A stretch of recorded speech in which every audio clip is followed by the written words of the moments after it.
It's 10 o'clock, and this is Fox 10 Talks. We are on standby mode right now. It's Friday, middle of the morning, and by Saturday morning, we may at least be seeing some of the clouds. The question, of course, is when will we see the rain? And how about up north? What are the chances for snow? Hi, everybody. Thanks for joining us for Fox 10 Talks. I'm Ron Hoon. Syleste is going to be joining in the next few minutes, but we already have our guest all lined up. You better believe we're talking about it. We've been watching this storm system, Krystal, really since the beginning of the week, and it is slowly, finally on the way. Yeah, I mean, it was in sight as soon as we had the 10th day on our 10-day forecast, and we've been able to kind of fine-tune it. It's taken some time, right? But now we're finally here. And if we pop up our graphics, we'll look at our Fox Vision view.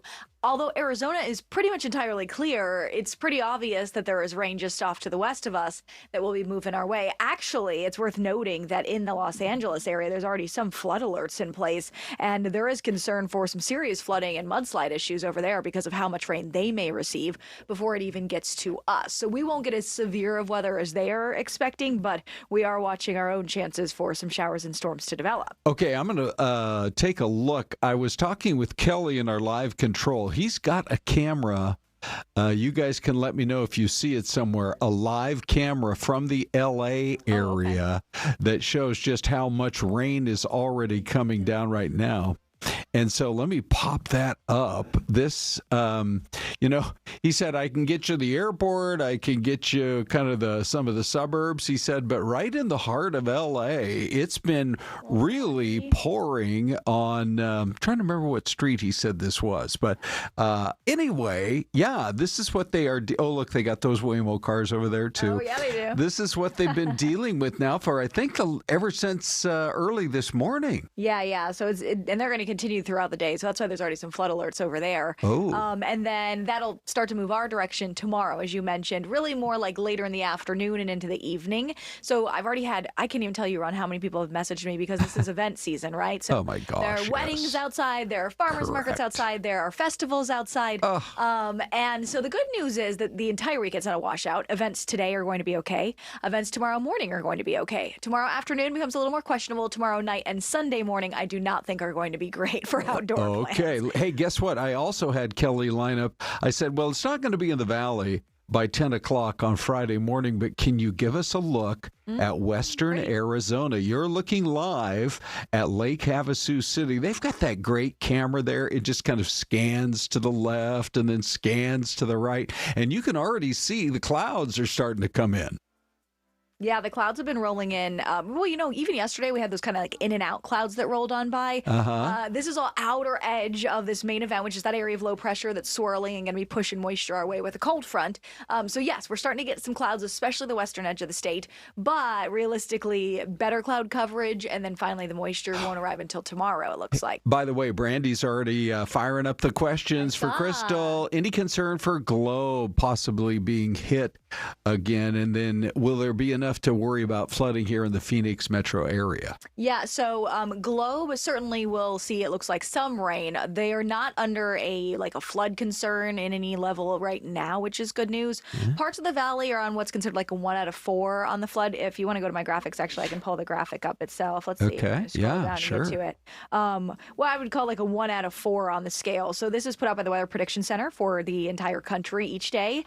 And oftentimes we're left off the map, right, because we don't have any rain to worry about. But for tomorrow, the light green indicates the possibility of some isolated flooding, and you can see parts of the valley are under that. So I don't think it's a top concern, but realistically, if there are any thunderstorms, maybe you would get some ponding along roadways. Same thing for Yavapai County, and then it's up in Mojave County that you can see that's in the yellow. So Kingman, Dolan Springs, and stretching out to like the Mojave Valley, Lake Havasu City area, like we were just seeing, those are under like a 2 out of 4 on the flash flood risk scale for tomorrow. So some spots farther west could run into some issues if we do end up getting the heavier rain that is possible with the forecast. Can you zoom back out on that for a second? Okay, yeah. Let's see here. So I would say the majority of our viewing audience right there, this applies to them at some point.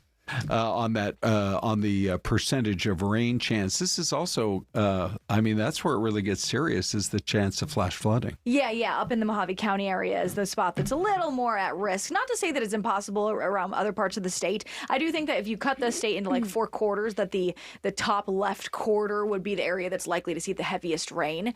And it does come from the west and it moves eastward. So tomorrow during the day, our rain chances, the farther west you are, the more likely you are to see rain, and especially earlier in the day. So spots like Kingman and Yuma. And then the valley, we're at a 40% chance. That's for as we head into the afternoon. Notice Flagstaff's at a 20% chance, but that's really for like afternoon hours. By early evening, that chance will start to increase quite quickly, because throughout the night, that's when we'll start to see more widespread scattered storm activity. So, by the way, Syleste joins now. Syleste, I was just showing Krystal.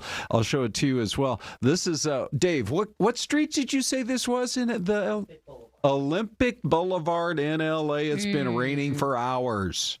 You know, that storm system, Krystal's been talking about it. So, Krystal, when we experienced the rain on Saturday later, how much rain are we expected in the overnight hours? Sure, yeah. So let's go to our model and I'll walk through it, and then we can talk like totals that come with it.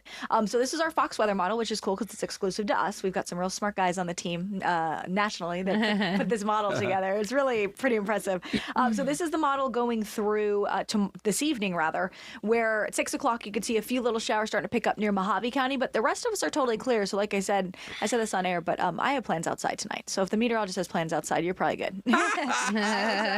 Everybody on your street looks over at Krystal's house. Hey, they're headed out. Okay, everything's fine. Everything's good to go.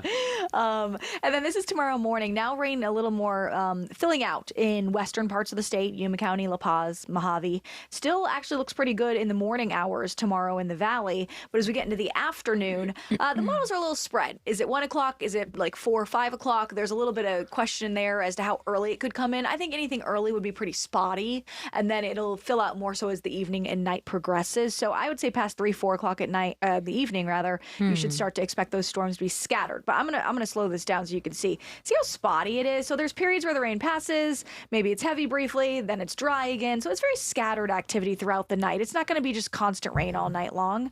And then this is tomorrow or Sunday morning, I should say. Oh wow, yeah. And this is when there could be a few thunderstorms that pass by as well. And this would be where if we got a thunderstorm, it could drop a heavier dose of rain that maybe creates some ponding or anything like that. But this will continue from Sunday morning into the afternoon to move farther to the east.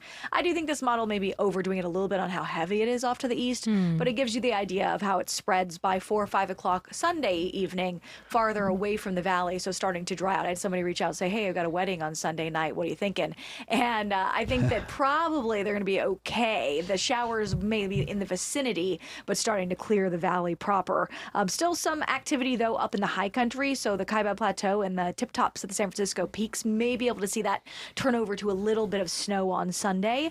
And then this will start to clear the area into Monday. Monday, though, a few spotty lingering showers will be possible. So that's kind of the timeline. And then this is rain forecast. 1/4 of an inch to a 1/2 an inch in Phoenix. About the same for like the Show Low area. 1/2 an inch to an inch for Flagstaff. And as I mentioned, with any thunderstorms, there would be higher totals of in pockets, small pockets, maybe over an inch possible in a few areas. The model's been kind of all over the place on how much rain, which is probably an indicator of how much is going to ring out over California before it gets to us. Yeah. And then also just again the fact that thunderstorms are so kind of erratic sometimes that you know how it is. You get one spot like we did with a month ago with the microburst that gets an inch and a half, and then nearby, I got a 1/10 of an inch. So there may be some of that. I don't expect there to be the kind of severe thunderstorms that we had only a month and a half ago, but definitely looks like it'll be kind of a soggy weekend. I just love that people are thinking about getting married on a Sunday night, and congratulations to the new couple getting married on Sunday night. Yes, right. And Krystal just shared that you're probably going to have great conditions. It should be A-okay. We'll have to wait and see. We all know that you shouldn't schedule a wedding on a college football Saturday afternoon. They must be big ASU fans. And even NFL games at 10 or 11 in the morning or at 2. Anyway, good for you guys for doing Sunday evening. We'll see how it all goes. By the way, Sherry, Nevada Pup, saying, looking like my sandbags are going to get some use because she lives up in Kingman. Yeah. And you saw that 90% chance. Yes, so, Kingman area is definitely one of one of the spots that may see some of the higher totals for sure. So Okay. heads up over there. All right. Thank you, Krystal. That was Excellent. great Nice. information. Yeah. Great models that you showed us. Stay By dry. the way, so what we're watching for now is whether or not some of these major events, are going to make it through the weekend. We've already had one big event canceled, Celeste, the Barrels, Yeah. Bottles, and Brews. It's actually a big-time event. I mean, it was so big they were going to have it at Salt River Fields in Scottsdale, and it just looked just rainy and wet enough. They said, we're going to cancel it. If you bought your tickets already, you can get a refund. It goes to show you, I mean, there's so much money and planning and effort that goes into preparing the vendor tents and bringing in the trucks and Yes. the beers and the kegs and whatever else they're using. Correct. And What do so, they do with all those you know- beer bottles now, all the kegs? What happens? I don't know. Do they just go into storage for next year? I think so. They'll be like, so. remember the beers of 25? That was a very good year. Okay, well, what about this, though? What about the North Rim shutting it down? It's been obviously maybe the worst year they've had up there ever. We had the Dragon Bravo fire that did so much destruction on the North Rim and just blew right through the beautiful historic lodge. Haven't heard of whether or not there are any plans to rebuild, but I won't be surprised if that comes up in the next year or so. But the North Rim, Celeste, they get as much as 140 inches of snow every year. It's amazing. I mean, that's more than 10 feet. Yes. I just did the math right off the top of my head. Wow. I didn't know math was a prerequisite for this gig run, Correct. but you are more than qualified. Well, thank you. By the way, they think the snow's going to come this weekend because Krystal was showing us the map. And when they're as high in elevation, they're that much higher in elevation than just the South Rim. They most likely will be getting snow. The area is not going to reopen until mid-May, and boy, do we hope for a better year next year. Hey, before we go to the break, one more snow-related story. Get ready, skiers. Can you believe this? Snow Bowl opens next Friday. I can't believe it's every year it seems as though it's right before Thanksgiving. Yeah. When there were some years, Ron, in the history of Arizona where they may have opened for like a day or two. Oh, I know. It was so bad. But they finally got the snowmaking put together. And we're told that for opening day, it's just $24. I mean, you get into the heart of the season, it's a lot more than $24 to go skiing up there. So kids 12 and under, seniors 75 and up can ski for free. And lift tickets and season passes, I think this is great, actually now come with free beginner snow experience lessons. How about that? Yeah, free ski lessons so that you can stay safe Yes. on the hill. Now, let's go to this beautiful, this is Wow, going to be is a this- tough one. Okay, this is our mystery cam. I'm going to go like Louisiana. It is a pond that is way too green.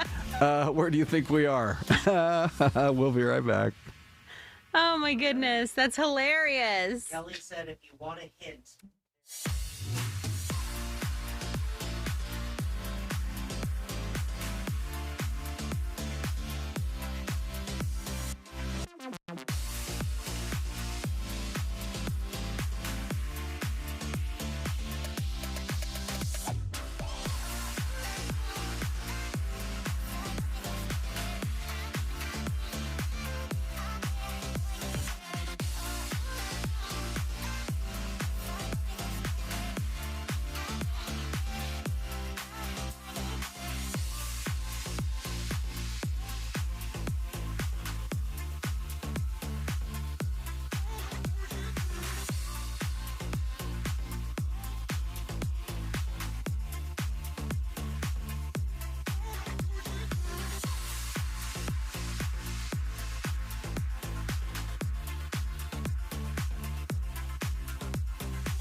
go.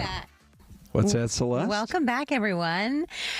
You are looking at live this morning on your Friday at your mystery camera.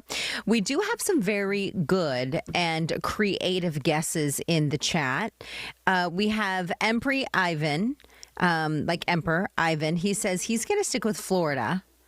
And we've got a couple of Alabamas, Halaquita and B. Miguel. They say Alabama, Georgia from Jen's Wall, Louisiana from Louis Gonzalez. I think a lot of people are thinking, okay, it's somewhere in the South.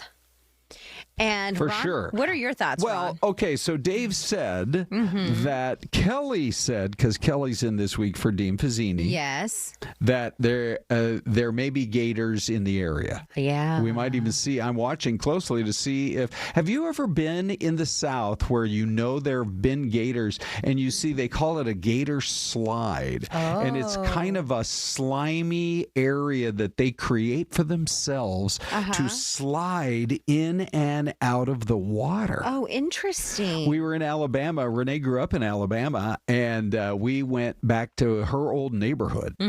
And there was still one guy living there all these years later. Oh, wow. And he's like, hey, let me take you around back. I'll show you where we got a gator slide. Oh, wow. Right? Did you? Going And you in and out went. of the And you water. went with her because he was a stranger. Correct. Sure. I wasn't worried about strangers. I was worried about gators. There are a lot of gators there for sure. I'm going to go with Louisiana this morning. All We right, have got very nice. Daniel Garola says Yes. Mississippi. Ooh. Okay. Oh, and Desi T8 says Tempe Lake. That is hilarious. The Tempe Town Lake. Okay, I'm going to go. No, I'm not going to go Tempe. I will go. I mean, Florida seems super obvious, but it seems almost too obvious. So I think I will go with where else? I think. Oh, you just went Louisiana. All right, I'll go next door in Bama. Or Okay. Mississippi. Bama. Bama. Yeah. Okay, so here is your mystery camera. And the answer is Beaumont, Texas. Oh, for goodness sakes. So you we got didn't get it. Troy said Texas. Oh, yeah. So congratulations, buddy. Let's see. I thought there was one more that went Texas. If you guessed Texas, let us know in the chat. That was hilarious. Yeah, that was great. Okay, so every Friday we get a chance to talk to Shannon Bream. Celeste, by the way, is a big fan. I adore her. She's Yeah. amazing. It's in person, incredible. what you see on TV that's who she is. So today we talk about the hottest topics in politics, and that's going to roll right into our poll question. Think you're going to like this one for sure. So if you're ready, here we go with Shannon from This Morning. The host of Fox News Sunday. Hi, Shannon. Ron, good to see you. Good to see you too. What a week. Shutdown ends. Democrats wanted to call attention to the rising cost of Obamacare and try to get bigger subsidies for individuals. But Shannon, here's my question. Could it possibly have backfired? I mean, it sounds like President Trump now has got a bee in his bonnet about Obamacare and wants a whole new system with money going directly to the people. How would that work? And are we going to see a real push for this in the coming months in D.C.? Yeah, that's the question. There are bipartisan conversations going on in the Senate about this idea that the president said, don't give the money to insurance companies. Give it to people who are enrollees, that they can decide where to take their money. There'll be some competition and more accountability. I mean, you've heard Democrats and Republicans talk about the fact that it's insurance companies that are being subsidized. And I think a lot of people had no idea to what extent until this topic became really popular during the shutdown. Come to find out, 80+ % of the average Obamacare insurance premium is being subsidized by taxpayers. They don't think that fits the definition of Affordable Care Act. That doesn't sound affordable to a lot of people. So we've got Republican Senator Rick Scott, who's a former healthcare executive, started a line of hospitals and healthcare.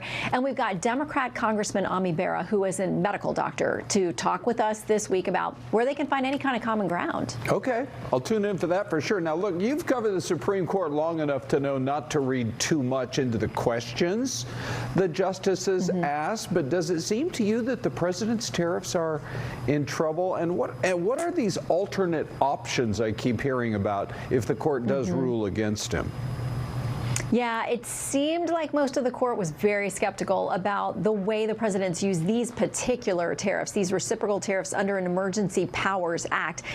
Nowhere in that law does it say tariffs. It doesn't give the president specific authority to use tariffs. And the question is, if they're raising revenue, doesn't that equate to a tax? And isn't that power that is just reserved for Congress, not for the executive branch?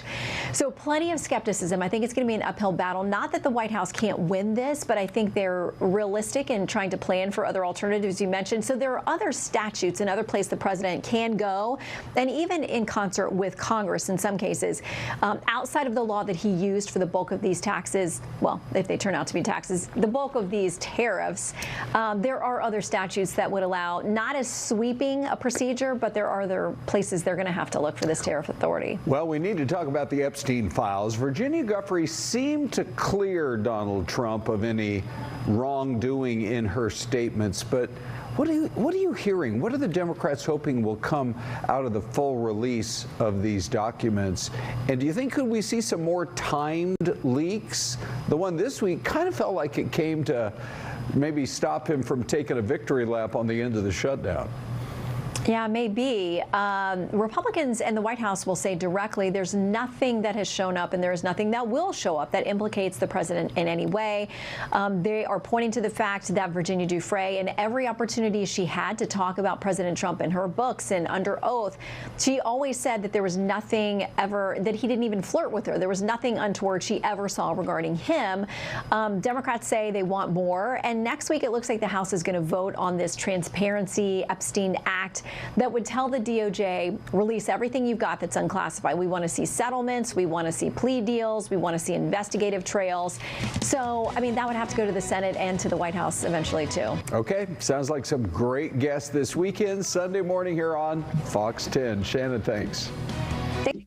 Okay, there's Shannon. And now let's roll right into it, Celeste. So, yeah, that was the question I was really curious to get her answer, because all of a sudden now the twist is, as I believe the phrase I used was, President Trump has a bee in his bonnet about Obamacare. Nice, yeah. And so the whole idea, of just giving the money to consumers, to every American, and then, have the insurance companies compete for your business, so you have like one option through the exchange, the ACA exchange. Well, and it could be a good idea too, Ron, because let's say your health situations are different than mine, right? And so how do you know that? Well, I'm a female and you're a male, Ron. Okay. Do you go in for your yearly with your gynecologist as well?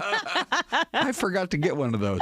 But so like I would have to shop around as a female for different types of doctors that I might find a better rate on, versus you would go to, like, I don't know, your male doctor. So it's just a regular doc. Good old Dr. Udall. I've been going to him for 30 years. I keep telling him every time, don't retire, doc. You're the best. But anyway, yes, so you would end up with 200 million people plus with adults who would have money in their pocket. Yeah. I don't know how much, but you got to make sure it's enough. And then all the insurance companies would be out there trying to compete for your business. There's plenty to work through in the pros and cons, but here we go. What do you think? 47%. Oh, hold on. These numbers keep moving around. 48% of you say good. Obamacare costs are out of control. Send the money to the people. 51%. Hey, look, grab this QR code. You want your opinion known? Grab the QR code right now, because these numbers are moving around.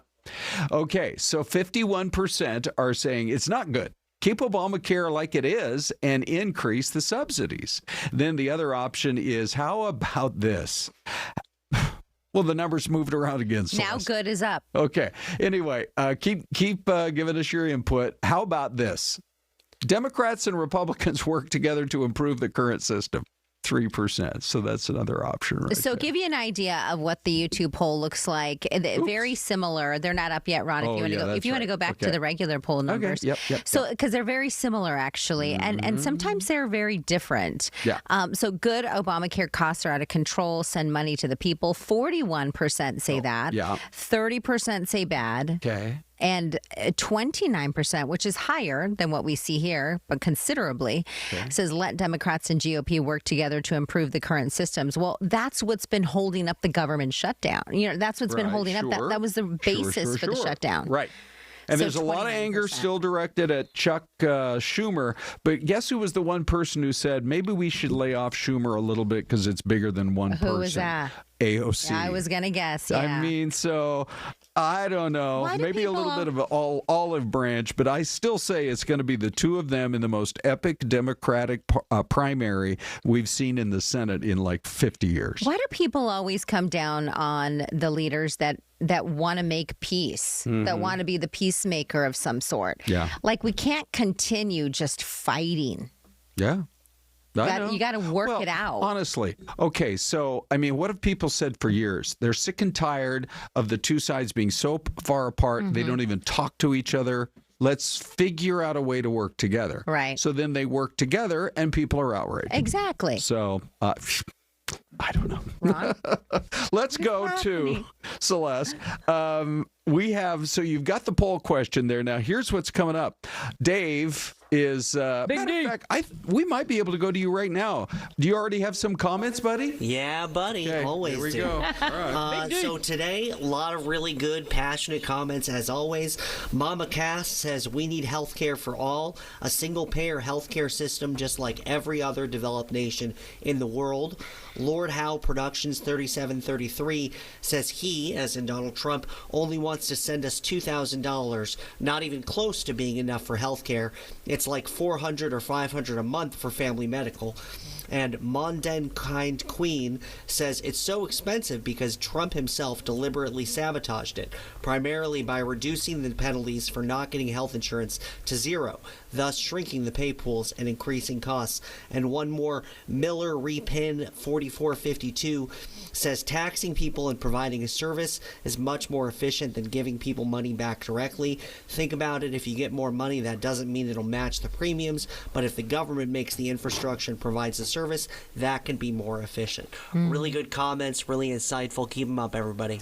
Thank you. Big D. Yeah. Shelley Vidal says, I worked for Obamacare. This is in the chat. When they first started out, and it was terrible then, and it's terrible now. Oh, wow. I asked her for a little bit of clarification, like what she did for Obamacare. Was it answering phones, helping people through the process? Right. And what was it that you really, saw that was waiting to hear troubling? back And from her? I'm waiting to hear back. Okay. And that's who again? Shelley. And she's in the YouTube She's chat. in the YouTube chat this morning. We get a lot of people love watching. It. We You guys really are amazing. do. All right. So Kelly in live control came in to tell us there are gators right in that pond. We keep. Oh, wait. Oh, no, that was a shadow. Oh. Okay. We're going to keep looking. We'll be back. Don't jump, Ron.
Say what? How's Mason doing? Pretty good.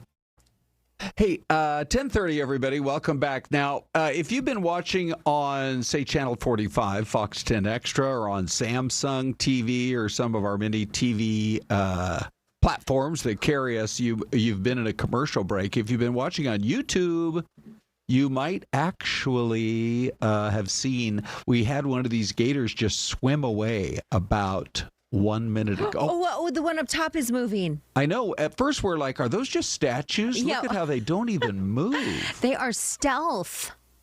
I wonder if they're are they very fast on the on land? Yes, they are. Oh, I've wow. seen. I mean, I hate to bring it up, but we've had stories about how they'll swipe up out of the water and grab a little animal and bring it back down in. What a way to go! Here comes that other gator now. He's already swum Yes. a lap. And he's going around for the second time. Or maybe he's trying to show off and say, how come the rest of you guys are so lazy? I don't know, but Mike Fernandez in the chat said those gators look retired. I know. Oh, look. Oh, he might do his gator slide. Let's here watch. it is. He's like, see, I'm telling you guys. Get up and move around. Yeah, this is living, people. Look at this. Oh, yeah. Well, it's not really a gator slide. It's just to climb out, like when you're in the shallow end of the pool. So, again, this is Beaumont, Texas. This was our mystery camera at about 10:15, if you're just joining us. Yeah. And so we kind of stuck with it because Kelly, who is in live control, he sets these up, or at least this week he has.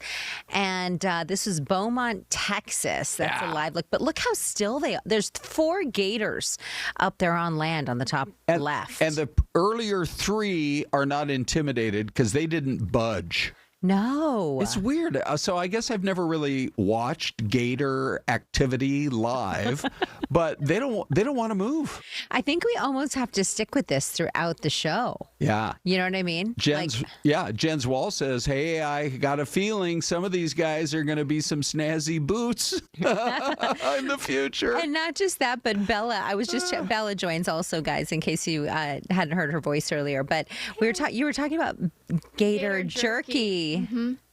Okay. So what does that taste like? Yeah, what does it taste like? Just like beef jerky. A little more, little gamier? gamey and a little Tougher? Okay. Yes. Yeah, we can help with all the descriptions. Maybe these so. guys. I'll Maybe take these the guys. boots and the jerky. Sorry. For sure. Okay, so Brandy is saying to Sweet Pea, I've had gator before, and it's actually delicious. Rustler's Roost has gator nuggets. Oh. I didn't know that. It's been years me since I've been to neither. Rustler's Roost, but it's awesome. We should go out there and do something on their gator nuggets. Okay, Big D, make a note. Let's get Rustler's Roost on the show. They can join us from their restaurant and show us, or maybe they should come in and we can sample. Yeah, have them bring in their gator nuggets. Gator nuggets. And their dipping sauce. I bet. Yummy. Who else does, Bri? Papados. Oh, I love Papados. They have the best crab legs. Around here, we're all about the protein, right, ladies? Yeah, we are. Okay, so pull Q, re-Q time. Did you know yesterday we got so busy, we had so many guests, we really never did get to the actual poll Q of yesterday. That's why we call it the Poll Q Re-Q. And so let's go right to it right now and see what people thought. Do you think there are more bombshells to come in the Epstein files? This one came down pretty close. 47% said doubtful. If you look at Virginia Guffey's statements, it seemed to clear Trump. But then 43% right behind said, I think so. Epstein once said he could take him down. Now, I read up on that quote, and my understanding is it was after Trump cut off all contact. Mm-hmm. And kind of similar to an Elon Musk thing with a guy with a huge ego. Mm-hmm. He couldn't believe that Trump had cut him off completely. They had no more contact.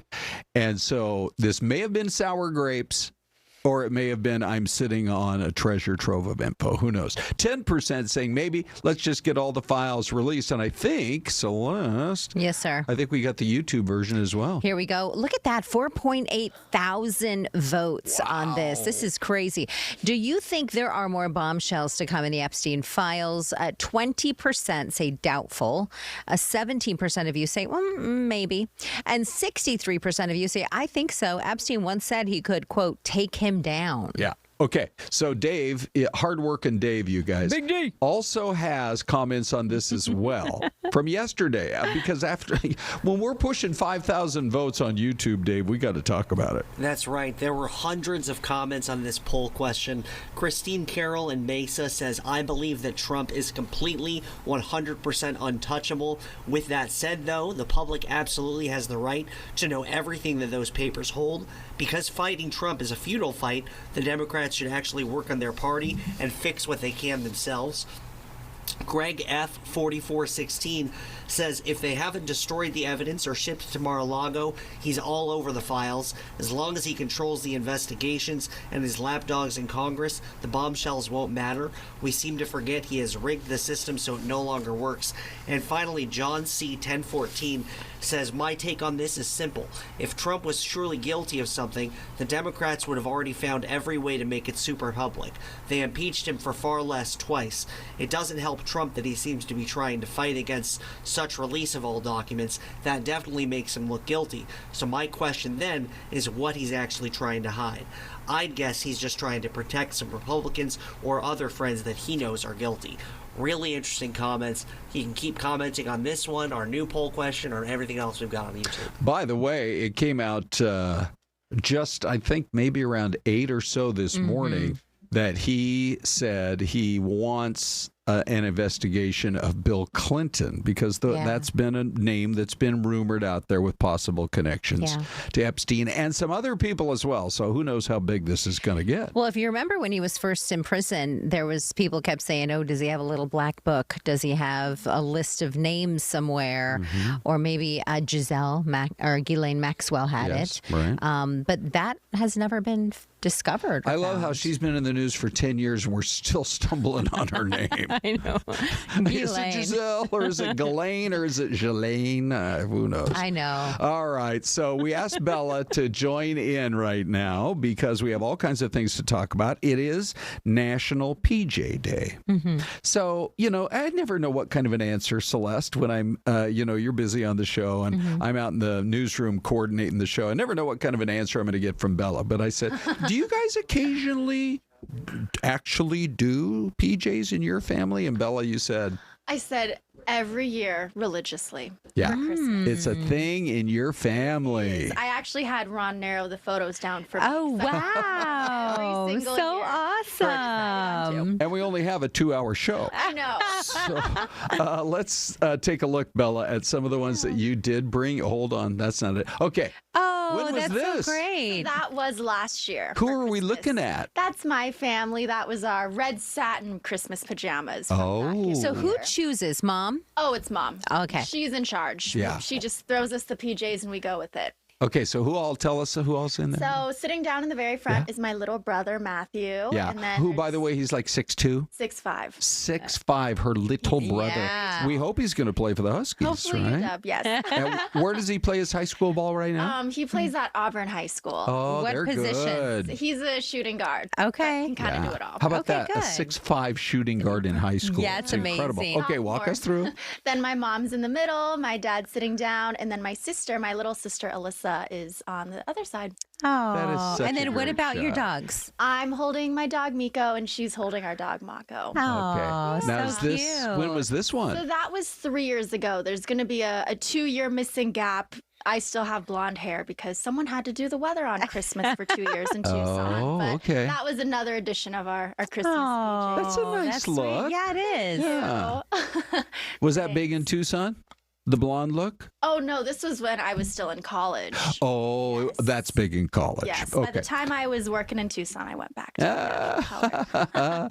Okay, and then look at this. I'm trying to think that I like them when they're a little more, showy. I Yeah, guess is the What's that? The jammies? as opposed. I mean, Like- this like what are- one's nice, but it's Thank you. very. I mean, it This looks one like could be any day. This one All could be year. Valentine's Day. this one to me looks like it came from Nordstrom. Uh-huh. This one looks like maybe it came from Mervyn's. Remember Mervyn's? Do I ever? Open.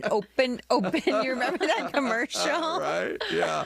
Okay. Let's see what else we so got here. I great. think possibly Celeste. We have you So guys. we have have, our kids have done them every year. We as a family have only done them, like Gary and I, collectively with the kids, a couple of times. And this was one of the years.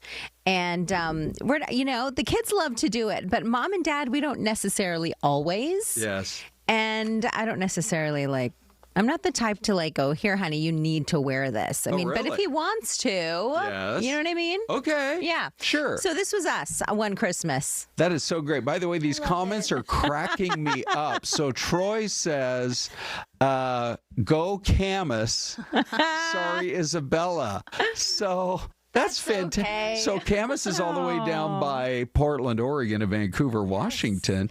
Is that where Troy lives, or maybe he's from there? I know he's from there. I don't know if he's still there, but I know he had commented one day he was from Camas. Sure. Yeah, my great aunt and uncle, Peg and Coke. Are they down there in Camas? They both lived there. Aww. Peg has passed, but Coke's still going strong in his mid-80s, and he moved out to the ocean. Moved out to the ocean? Yes. Good for him. On the ocean or in the ocean or just out to the ocean or what's happening? No, there's some other relatives. We have a large Hoon family up in Washington, and he moved out with them, and they're close to the ocean, and he likes to go fishing. Oh, good for him. Yeah. Does he catch anything?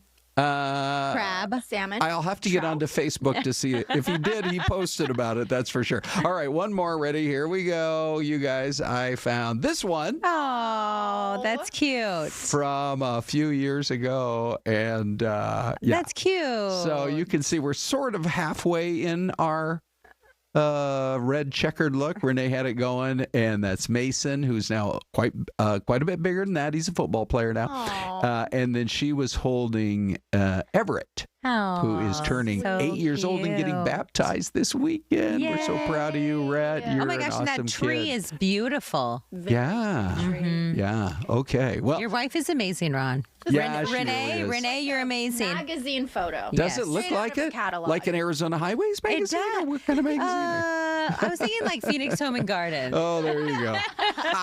For sure. All right. So we have, cannot wait for this all week, Celeste. We've been talking about this study that came out about how caffeine could have impacts on your memory and even maybe an impact longer term on dementia risk and all that kind of thing. So we reached out to one of the top doctors here in the Valley, and she is going to join us in a couple of minutes. Oh, yeah. This is going to be amazing. Yeah, really. So stick around for that, you guys. We love your comments today. Everybody's having fun on a Friday. Look how beautiful that is. Meet me in St. Louis, Louis. Ooh. Look at that city, would you? We'll be right back.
Boy, Celeste, when that band takes their break. They really take it. They're like, walk right peace out out. of See here." you later.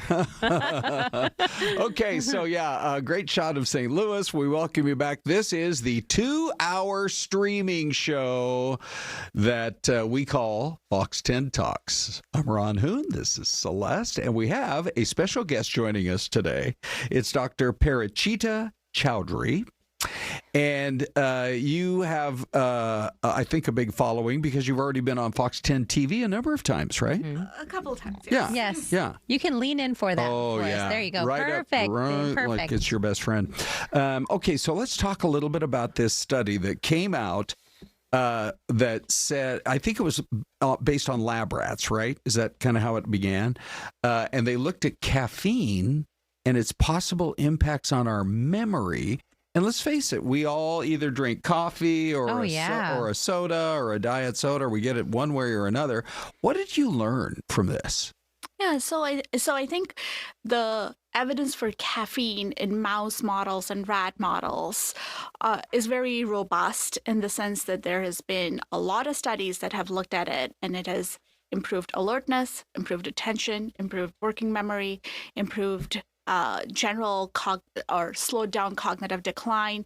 They have also seen that it reduces deposition of beta amyloid, which is one of the major proteins that's noted in Alzheimer's disease. It also increases clearance of it. It helps with long-term potentiation of neurons in the hippocampus, which is the short-term memory center of your brain. Wow. So in mouse models, the evidence has been very encouraging and very good. However, the data as it's translated to humans is a bit more nuanced, and we haven't been able to translate that quickly. Does it matter what type of caffeine it is? Doesn't seem to matter, at least in human studies. They've looked at tea, they've looked at coffee. And what they have found is basically there's the studies have been a bit mixed. So some studies have shown that there was a big study out in Nature about 2014 or so, which showed that if you ingest coffee or 200 milligrams of caffeine right after you were given memory tasks, then somehow it helps consolidate that memory task, particularly differentiation of visual tasks. What they also found over time was that it was a dose-dependent response, meaning 100 milligram of caffeine didn't have the same response 200 milligrams of Really? Wow. did. Grab But a then- Red Bull. I know. But then it was a inverted U-shaped response, meaning as the amount of caffeine continued to go up, it lost its effect. Diminishing returns. So was it? So the sweet spot was 200 milligrams. Appeared to be. And then does it matter? Let's say you have a cup of coffee, you have 200 milligrams of caffeine in the morning, and you do 200 milligrams of caffeine 4 hours, 5 hours later in the afternoon. So the best evidence that we have is that the effects seem to last after you do a task, or in that specific consolidation of task. But if you were trying to use caffeine for working memory, some studies are showing it's actually not as helpful. What's clear is that caffeine helps with alertness, right? And that's why we all drink caffeine. That it's good. Caffeine is good. But then isn't it I guess we all know if we had all-night studies cramming for a test in college, you jam that caffeine right beforehand and it gives you that alertness boost. I mean, is that all it is? Is it just like a 2 or 3 hour thing and then it does kind of fade away? Well, mouse models would suggest otherwise. It's actually suggesting that we are making changes in the plasticity because it's affecting our adenosine receptors. And these receptors are involved in pathways of hippocampus, which is the memory centers, and memory consolidation. So maybe there is some effect, but it's really hard to parse it out in humans. Why? Because caffeine does many things, and the amount of caffeine we consume has to be balanced balanced with other important things like sleep, like exercise. So if we're drinking so much caffeine that it's starting to interfere with sleep, which is a very important component of memory consolidation, then we're not mitigating the effects. And like I said, it's a dose-dependent response. It's task-specific. So what task are we really using it for? And I know you're an expert in dementia. That's kind of where a lot of your studies have been focused. But we do have a question here in the chat. It has to do with headaches and migraines. So maybe if you can shine light on this one. Brandy the Bookworm asks, can you tell people the correct way to use caffeine to help with headaches and migraines? I've used caffeine to fight secondary headaches and migraines for eons. And she says, I have pseudotumor cerebri. Okay. First of all, what is that? Yeah. And then second of all, what can we learn from her question?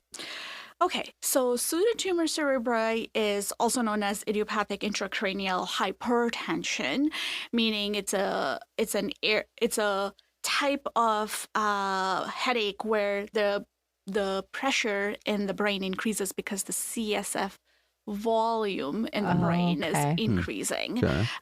The best way to relieve that is actually to take CSF out, the fluid out, and that relieves it. But sometimes caffeine, and there are a couple of other medications that can stabilize things for a little bit. So what it does is actually decrease production of CSF sometimes in the brain, and that may help. It also helps, caffeine also helps with vasodilation. So in migraines, for example, there is a hypothesis that there is vasodilation of your blood vessels, and that's what's increasing the throbbing in your brain. It causes some of the pain because all your receptors are not on your brain. The receptors are in the meninges and in your blood vessels. Yes. The nerve cells. So that's what's causing the pain, and caffeine seems to help with that because it reduces vasodilation. You know, and this might seem like a very elementary question, but where does caffeine come from? Is it naturally in like a coffee bean, or is it produced in other ways? So I'm no expert in coffee production, but I think it is in cocoa. It's a natural component, or like your in the green tea. Your body is not producing it. Interesting. Okay, so a couple of additional questions, but before we move on from Alzheimer's, are there any new developments in the last year or two of the risk of Alzheimer's and dementia that can maybe provide some hope for people who might have worries because they've had a father, a mother, a grandma, a grandpa that's really had to deal with it? Any like promising news at all? There's lots of promising news in the world of Alzheimer's disease, and I could talk about it all day, but I'm going to focus on one major study that came out, not just in Alzheimer's disease, but all of dementia. It was called the U.S. Pointer Study. It was based on a Finnish study called Finger Study. And the idea is, what kind of lifestyle changes can we make in a structured fashion? And does it help? Does it definitively help?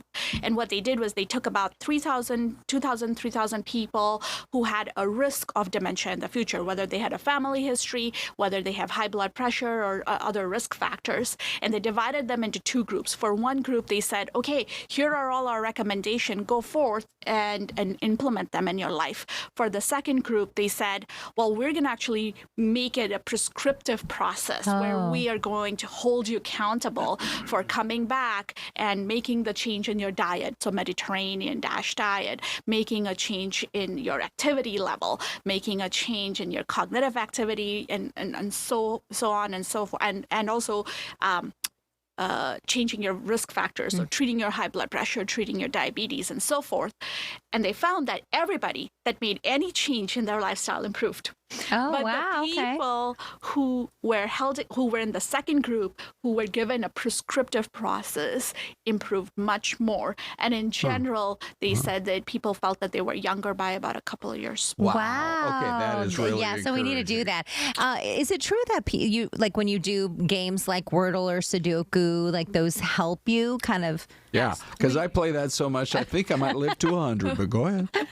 Yes, so cognitive activity is a very important component of this prescription, actually. So what we want people to do is something that helps them problem solve, but without getting frustrated. So Sudoku, etc., those all help those pathways in the brain that are going through working memory, executive function. Okay, let's talk. I know with your neurological background, I know you don't actively treat stroke patients. But this story about John Fetterman going out for a walk yesterday, and something happened to him. By the way, this is filed. This is before it happened.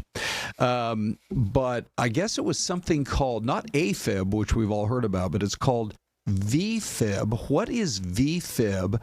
And if you, as he did, had seemingly been coming back really strong from his stroke of several years ago, is that something that anybody who's had a stroke should be maybe more likely to potentially get?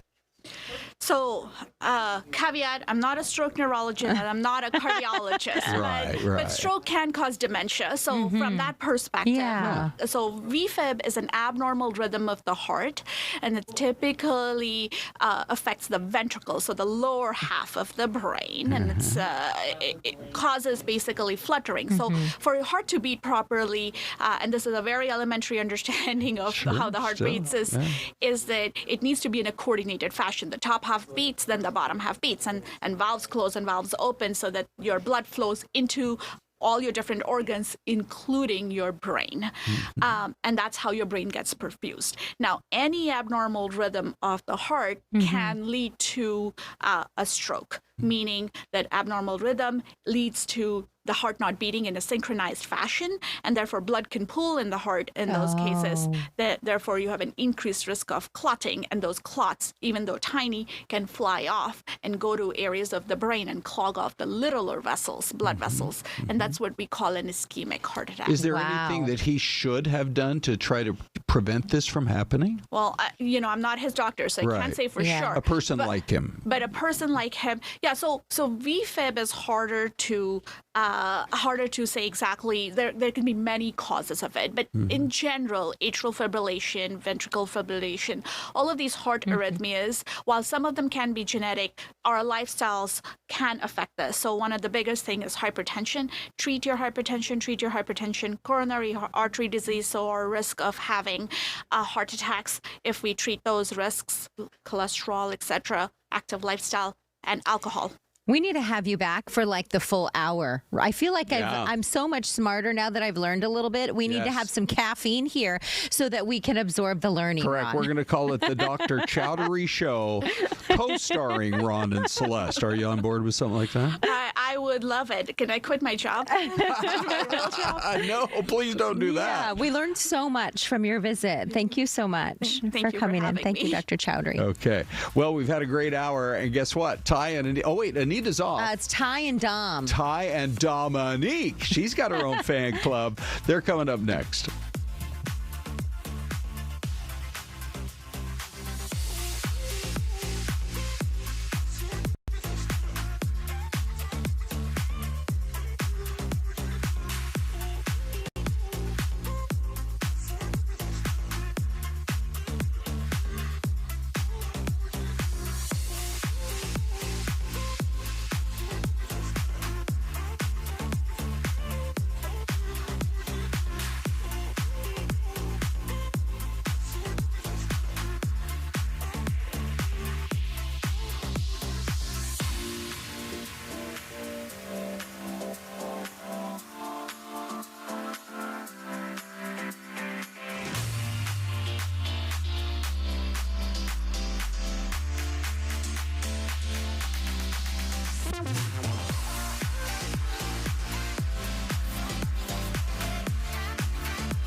All right, welcome on in on a Friday afternoon. Anita has the day off. So Dominique, nice enough to join us here this morning. Dom, thanks for hanging out. Yeah. Thanks for having The me. resemblance is uncanny We get between mistaken. you and Anita. I bet. We have a jam-packed show on this Friday. Are you ready for this? I'm ready. All Let's right. do it. So I know you like to travel. I like to travel. Yes. The government shutdown obviously causing all sorts of issues. So we thought we'd bring in an expert here. We have Zach Griff. He is a travel expert. First of all, Zach, you have the most fantastic Instagram. I follow you on Instagram. I've gotten a whole bunch of tips and tricks from your Instagram. So it is nice to virtually meet you here this morning. So thanks for joining us. Thank you for having me. Yeah, it's funny. I think of my Instagram page as like, let me just share the things that I really care about and think about all day long. And obviously travel is one of them and probably the biggest thing. And yeah, it's great to meet you. Well, it's great. So Yeah, let's get nice right to meet into it you. because this government shutdown, just caused so much havoc at the nation's airports. And I know you just recently, from your Instagram, were traveling. Can you tell us about what is going on now as we kind of head into this really busy Thanksgiving season? I think that was what a lot of folks were very concerned about was how is this going to affect Thanksgiving? Mm-hmm. The good news is that, government's reopened. We have many of our air traffic controllers back, and we actually haven't seen staffing triggers. So those are the indication from the FAA that there are staffing issues happening right now at many major airports. So those have largely been eliminated with the government reopening. And the great news is that this mandate from the FAA that required airlines to pare back their schedule, it started at 4%, 6%. I was going to go up to 10%. Actually, we don't know for sure, but the all likelihood is it will end at some point this weekend, potentially even tomorrow. And so the short-term disruptions are largely over, which is great. The question is, though, is there enough resiliency in the system such that, as we go into Thanksgiving, will we have cascading issues? And largely, it probably won't be regarding a government shutdown. But as we've seen a lot this year, there's been so much understaffing at the FAA. If it's a bad storm, whether winter weather pops up somewhere, airlines are they're far more fragile than they were pre-pandemic. A lot of early outs in terms of retirement, certainly with air traffic controllers. And so it's something to absolutely be aware of as we kind of roll up here into the holiday season. Yeah, absolutely. And that's something I was going to ask, just a potential timeline for when these staff workers, TSA, they're going to start rolling back. It'll be things as normal. And, even when all this was happening, so many people canceled their flights just for the holidays because they were nervous. They didn't want to even deal with it. But now that the government will be reopening, would you say it's safe to say, travel will be okay and you can rebook those flights? I'm never going to say it's going to be okay and then you're going to be the one who's screwed, right? Because I don't want you to blame it on me. But I'll tell you this. I have travel coming up now over the next few weeks all around the Thanksgiving holiday. I am fully confident that assuming, there's no big external shock, I will get to my destination. And that's also one of the reasons why I generally recommend booking with a network carrier. So those are the likes of American, Delta, United, Southwest even, because there's a lot of redundancy in their schedule. So if something does go wrong, you have a lot of good backup options. Maybe instead of flying through Denver, you fly through Salt Lake City or Los Angeles or something like that. You may have to go out of your way and be a little delayed. But if you're booking the flights on Spirit and Frontier, where they're really only operating a flight or two a day in your market, and they're sold out, you're kind of screwed, especially last minute, right, when there's so few seats left for sale around the Thanksgiving holiday. Those are some great tips and tricks. Zach, the other thing I was going to ask you is when people book, I know a lot of folks sometimes don't go directly to the airline's website. They'll go through a third party like Travelocity or Priceline or one of those kind of websites. Yeah. Are there any issues when you book through a third party, especially if, heaven forbid, another delay comes up or another shutdown or something like that happens? It adds a lot of complexity to an airline reservation when they're third-party bookings. So that's, any of those online travel agencies, even some of the more established mom and pop shops and stuff. And so one of the reasons I continue, and I talk about this on my Instagram a bunch, is the importance of booking direct. Because what we've seen, especially through the shutdown, is that airlines have offered like an unbelievable, unprecedented amount of flexibility. You had mentioned that, you can get a refund and cancel your trip. And that's so much easier if you book direct than booking with a third party and then going to reuse that credit. And so absolutely tip, trick, whatever you want to call it, book direct. Okay. Zach, we do have some live comments from people coming in. Somebody is asking, Brandy the Bookworm is asking, to avoid travel congestion, how many days or even weeks before or after Thanksgiving or Christmas, some of these big holidays coming up, is the best to travel to kind of, I guess, maybe avoid the crowds at the airport and things like that? I mean, leading up to Thanksgiving, it's hard because the Wednesday before, the Tuesday before. Actually, the best day to travel if you're okay traveling on Thursday morning of Thanksgiving. That is the quietest time. I've actually done it a few times. I've kind of come in, I was away for work, and then I'm back with family. And last minute, always quiet, and everyone's happy to be there. Of course, people have elected to be there in many times, but people are generally in a better holiday spirit. Leaving for Thanksgiving, getting home. You start on Tuesday. There's a lot of spillover from Saturday and Sunday demand into Monday. So the Tuesday and Wednesday after Thanksgiving. And if you're really flexible, I would actually say even the week after is typically pretty quiet. It takes a little bit of time for the schedules to get really busy again around the Christmas holiday. Yeah, I've traveled on Thanksgiving Day a few times. Yeah, it's nice. the best. It's I used to travel all the time on Christmas Day too, because there was nobody. It was great. Zach, any other tips, tricks that you can share with our audience when it comes to booking or things to look out for or deals to be had out there? Because like I mentioned, I love following you on your Instagram because you're always offering those types of things. Thank you. I mean, I think that one of the things that, obviously we talk book direct. The other thing I mentioned, booking with a network carrier so that there's redundancies. Book with the right credit card. A lot of credit cards, especially those ones, the Sapphire Reserve from Chase, Amex Platinum, they have included provisions on trip delays and cancellations. So I actually, multiple times this year alone, have been screwed because of bad weather, and I'm delayed 6, 7, 8 hours. And with the Chase card, the Sapphire Reserve, I've gotten up to $500 back from them as part of the trip delay benefit. And I mean, what I did was I paid for a new ticket because I really wanted to get where I was going. And they actually reimbursed the trip delay, and it's up to $500. And a lot of people don't realize that. And, they're forced to fill out, but it's a very established practice. It actually gives me fodder for what to make my next video about on Instagram. Sure. Wow. Okay, Yeah. Get Chase Sapphire card. I was going to say, what others? Add that to your I to-do love list. this. Zach, we really do appreciate your time. Thank you so much for taking the time. Give us your Instagram, because I keep talking about it, if folks want to follow you out there. I appreciate it. So all my channels are at _ Zach Griff. I was too late to the game to get started to get the Zach Griff handle, and I've been negotiating with the guy. He won't give it up. Oh, no. But just if you thankfully it's in a place where if you just type in Zach Griff, ZACHGRIFF on Google or social media or whatever, you should hopefully find me. It's definitely the one who's talking about travel. I'll tell you. Yeah, that's the right one. You should maybe offer him some points, some Chase Sapphire points, to see if he'll relinquish that name for you. Get in the Chase Lounge. Yeah. Those are nice. I've offered whatever it takes. I mean, I don't have the deepest pockets, but I've really wanted to get it for a while, and it's just like, okay, man, like you have made, and it's not here's who I am. I don't really. Sure. It's just it would be a lot nicer for everyone that it's simple. Yeah, Right. I hear All you. right. Start with All the right. If he's petition. listening to this show, Yeah. I hope he relinquishes. Yeah, the other Zach Griff, give it up. Give it All up. right. Well, it was so nice to meet you here virtually. And again, thank you so much for your time. We do appreciate it. Yes. Thank you, Zach. Of course. Good luck out there. Yeah, I know. We'll probably need it. know. And I'm sure I'm going to keep you on speed dial too. So if we have other travel disruptions, we're going to be calling you. Mm-hmm.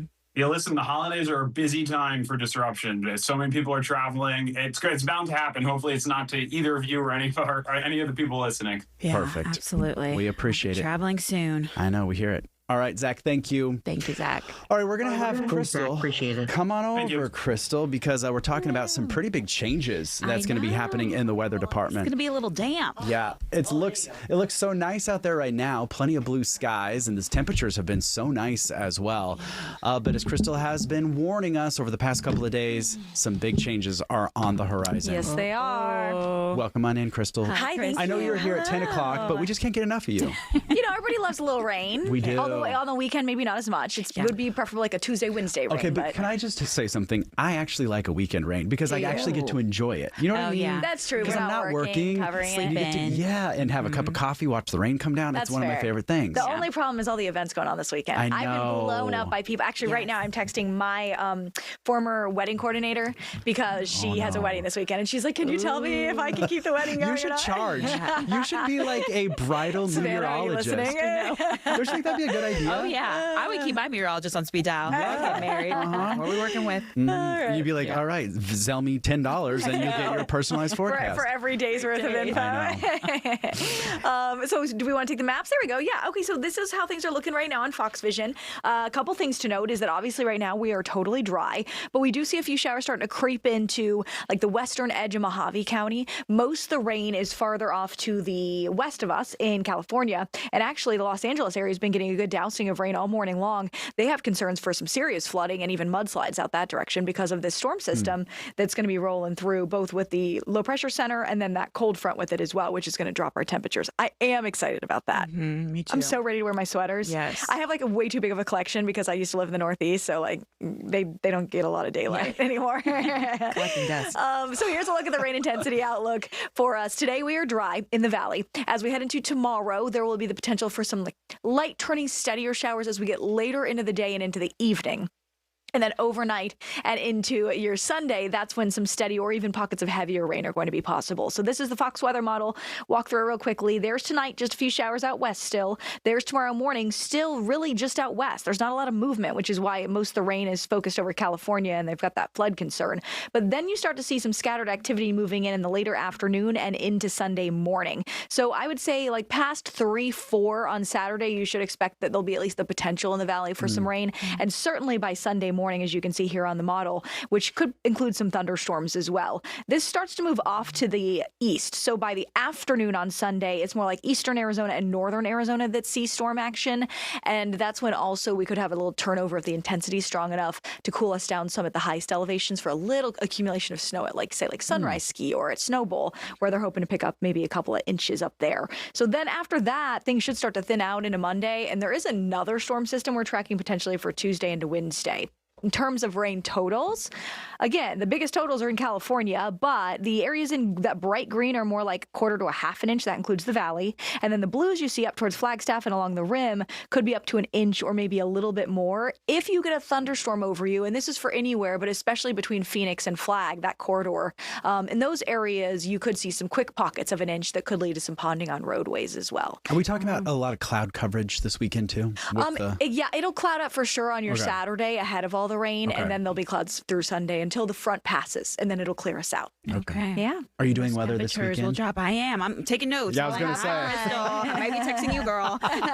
She's going to make you Zeller. Yeah. You gave me the idea. I get the friends and family discount. So. Just $5 in. Okay. All right. Well, Krystal, we appreciate it. All right. We have a whole lot more coming up after the break. We're going to take a 2-minute break.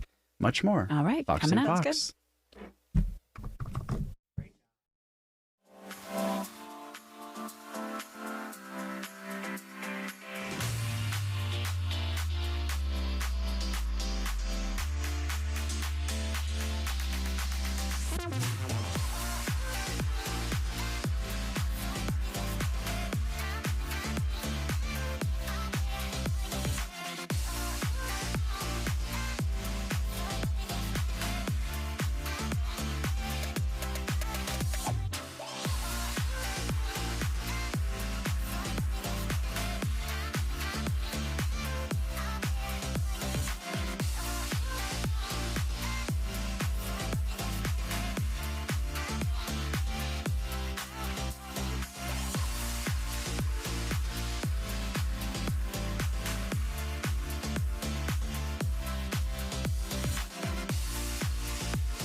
All right, welcome back. We're just going to move right along. We got some great guests, don't we?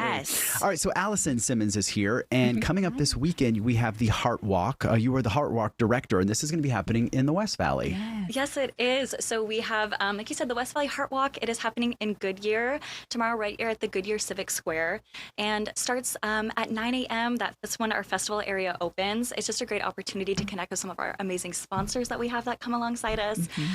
We also have some fun like photo booth opportunities, a farmer's market for some heart healthy snacks, all that good stuff too. We have a short opening ceremony where we highlight a local survivor.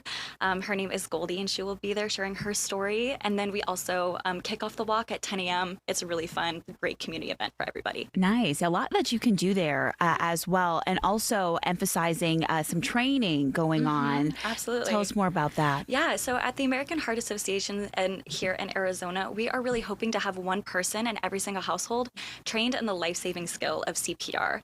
And so we call that creating our nation of lifesavers, right? So we have found that people, when they have some hands-on CPR training, like what we have at the walk, they are more equipped to jump in an emergency situation. So we're hoping to create safer communities for everybody through that walk. And now, if folks are watching, maybe they can't make it to the walk, but they want to get some more information about that. I mean, because that I think is so important about being certified to do CPR. That's been one of those things that I'm like, I need to actually go through the training one of these days, because we hear all these stories, especially these drownings that we have in the summer, how they could be prevented if someone knew how to do CPR. So I think it's such an important skill.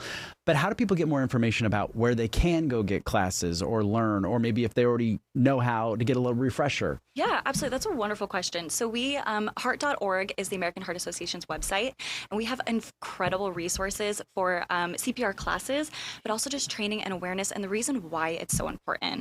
I've received my first training at 18 years old and actually performed CPR on somebody at the gym 2 months later. So it really is so close to my heart, and I know so many people are affected by it, and so we just want to create a safer community, and one way to practice that is by being at the Heart Walk tomorrow, November 15th at 9 a.m. Yeah, that is so cool. It's one of those skills that will just stick with you for life. It can save a life. It's just so important. Like you said, at least one person in the household to know.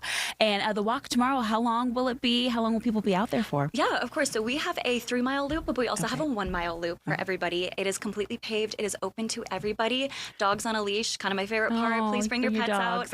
And then if people aren't able to walk or aren't feeling it walking, we have that festival area, some great seating options, picnic tables to just enjoy the community that way as well. How many folks do you think are going to be coming out tomorrow, Allison? Oh, goodness. Last year we had 7,500 people. So we're expecting about that and upwards of like 10,000 people this year. Good for you guys. We're only in our 3rd year. It's such a beautiful show community out there in the West Valley. And so we're so proud of it and so proud of that community. I would be too. That is so cool. And just raising awareness, I think, for heart disease is so important as well. It affects so many people. I know in my sorority in college, that was one of our, because, we give back and we partner with certain foundations. So that's what we did. Yeah, that is very cool. Give us a website real quick if folks want to register. They can probably still do that, right? If they want to go walk tomorrow, rain or shine. westvalleyheartwalk.org, and then we can absolutely share that website. We have a lot of resources, but heart.org is the great place to be able to start looking for all those great resources as well. Awesome. I love that. Well, thank you so much for coming. It was so nice to meet you. Nice to meet you all. Thank you so much. And this is going to be a fun event tomorrow, so hopefully so excited. You can go over that 7,500 threshold. Yes, that's our goal. 8,000 to 10,000, that'd be fantastic. Yeah, well,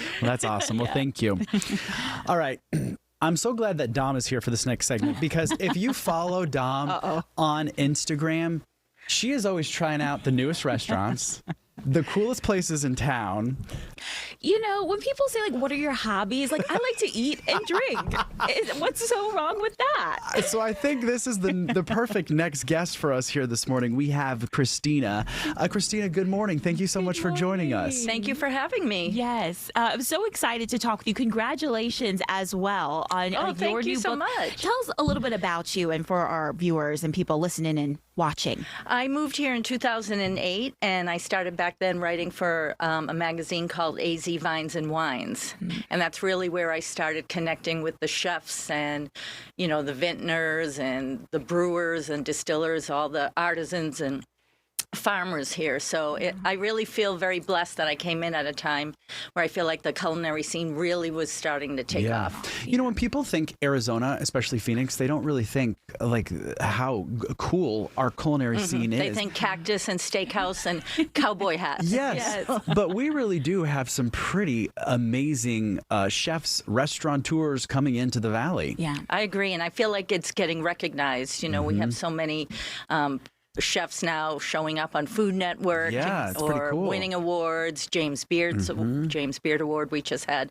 Lom Wong, Sunny over there, with representing Thai cuisine. So it's pretty exciting. And I love having a host who's a foodie. Oh, yes. You should follow her on Instagram because if there is a new restaurant opening, she's there. I know. I think I saw your Virtu. Were you at the Virtu event? So good as well.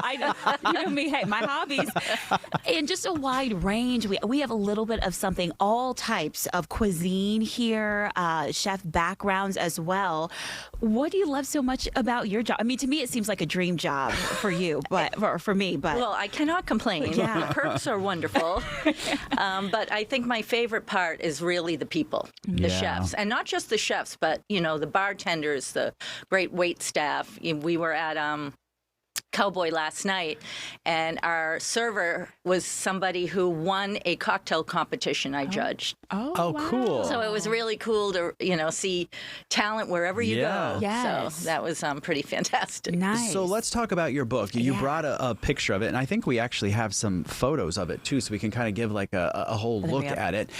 Tell us a little bit about what the book is all about. So it's 44 restaurants. I had written a book called Phoenix Cooks that came out in 2020. This is the sequel to it. How cool. And I asked the publisher, they're great to work with, Figure One, how about we do bars this time? Because our cocktail scene has really exploded too. And he said, I think that's a great idea. So that's why the first one was Phoenix Cooks. This is Phoenix Eats and Drinks. So we have bars like Little Rituals and Bitter and Twisted, Rough Rider, Poppy's Office, but Barrueta, which is right downtown. Yeah. Wow. That one's hard to get a reservation. That is. It is, It's tough to rightly get in so. there. But, now you can try making the cocktail On your own.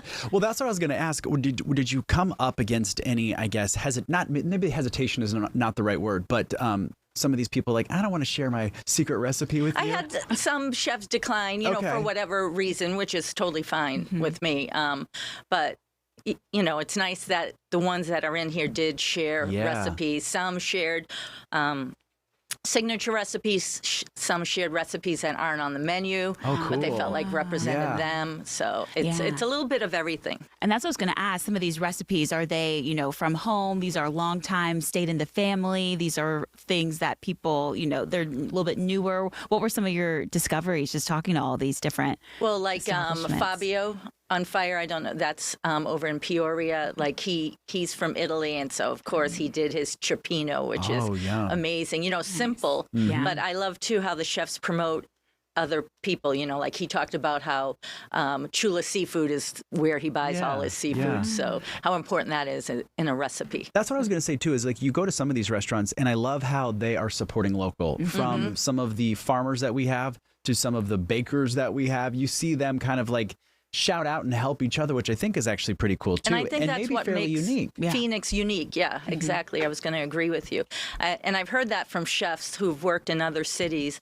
They feel like this is very collaborative and supportive here. Yeah, it's nice to see everyone. Yes, the photographs, by the way, too, are beautiful. Yeah, that would be Joni Simon. Okay, shout out Joni, because I mean these are making pretty amazing. I know they're beautiful. Oh my god. Maybe give us maybe a list of some of your. I know that's probably hard to do. I don't maybe want to put you on the spot like that, but do you have a couple that you're like, if I've got friends, family in town, and they want a culinary experience, this is where I'm going to take them? Well, I have so many, so I'll give you ones that I've been to recently. Okay. Let's write these down. I know. I was very impressed with Cowboy last night. Okay. That was our first time. It's That's new. at the Remy. It's at the Remy Hotel. See, I knew she would know. Okay. The Cowboy. Okay. At the Remy. Belmont, which just opened this year. Have you been to that one? No, but that's on my list. It's in my top 3 favorite restaurants right now. It's Really? pretty fantastic. Alex Strada, I don't know if you've heard of him. He got a James Beard Award when he was working here in Arizona, and he's back. He went to Vegas, opened Michelin-starred restaurants. Wow. And now he's the head chef at the Belmont. And it's everything. The wine program's great, the cocktails, the vibe, the owners are really hands-on. Okay. That's cool. And then for our anniversary next week, we're going to Anello, Anello. I haven't heard which Spell is that in one. Old Town Scottsdale. Anello. Anhelo. Oh, AH. Okay, you write that. Okay. I'll take a picture. Yeah, it's really beautiful. It's in the house used to be owned by the people who own Arcadia Market. Oh, cool. Wow. So it's like a little fairy tale garden. It's beautiful. Oh, that's neat. Oh my gosh. Yeah, perfect for celebrating or A big event. Yeah, and that too is all when it comes down to the ambiance Yeah. as well. When you walk into whether a the restaurant birds or chirping yeah, and it really twinkle lights. it's Yeah. all a part of the experience. It's so nice. Yeah. You mentioned that you've been working with these chefs and these individuals for a long time. So when you kind of come to them, they must be kind of, I guess, more willing to share with you their experiences and help you with your journey. Yeah, because it's almost like friends. Yeah. We're friends, and some of the chefs are like, "Thank you so much." That's always been my dream to be in a cookbook, book, and yeah. it makes me happy that I get to do it. Yeah. Yeah, for sure. Now are you a Labor of cook love. in your I life? am, Oh, you except are. I eat out so much now that I don't cook as often as I used to. What's your I go-to know. recipe? Yeah, dish. I like cooking, even though I'm half Vietnamese. I like cooking Sichuan. Okay. Because I like spicy food, and there's not Yeah. a lot of restaurants around here. But And what is Sichuan? What's that? It's a regional Chinese cuisine, but it's very spicy. Oh, okay. Very. Do you like the and spice? oily. I like a little. I can do a little kick, like medium. Yeah, this is That's- like Yeah. fiery. Fire. Oh, I've been I love spicy too, but I made a mistake. I have a favorite Thai restaurant and I always go there. And so I've been like incrementally increasing my spice level every that's time a good I way order. to do it. oh yeah. I found my threshold. Your level. It was What so was the hot. level that you said? It was, I can't remember, but it was like close to like the Thai hot. And I was like, it was unenjoyable to eat it. And I was like, well, I screwed this up. Were you sweating? Yeah. And Everywhere. you couldn't taste No, anything you couldn't anymore. taste anywhere. And I was like, and I was But just eating I rice bet they at were the end. proud of you, though. I was proud of myself. I don't know if anybody else was proud of me, but I'm Need a proud big of you. glass Thank of you. milk. I found my threshold. yeah. So I was like, oh, let me just dial that back down.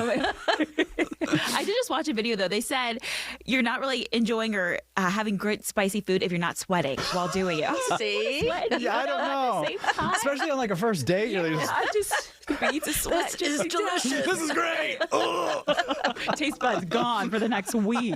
Oh. Christina, you've been so much fun. Where can folks get your book? Yes. It is available at any restaurant that is in the book Oh, nice. is stocked. Oh, cool. And they also receive a portion of the proceeds, so it's a great way to support them. Nice. And it's also at Barnes & Noble's, Amazon, Changing Hands, any of the smaller bookstores, and I think like Urbana.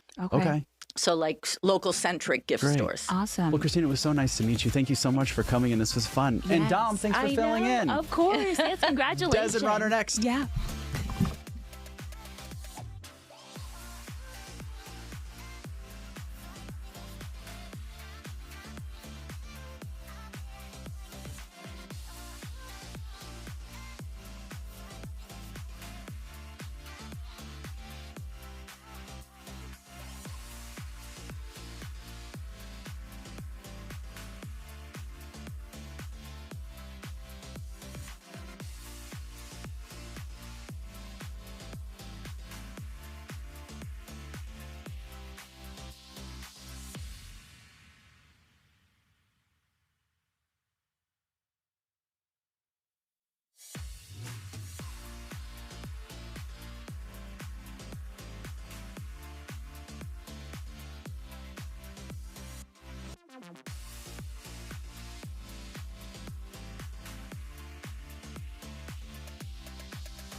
Hi, everybody.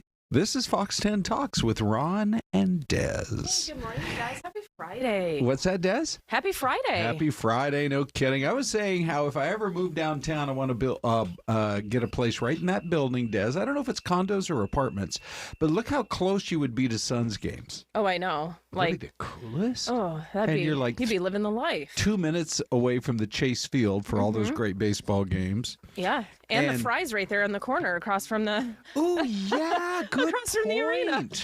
Right. It's a win-win.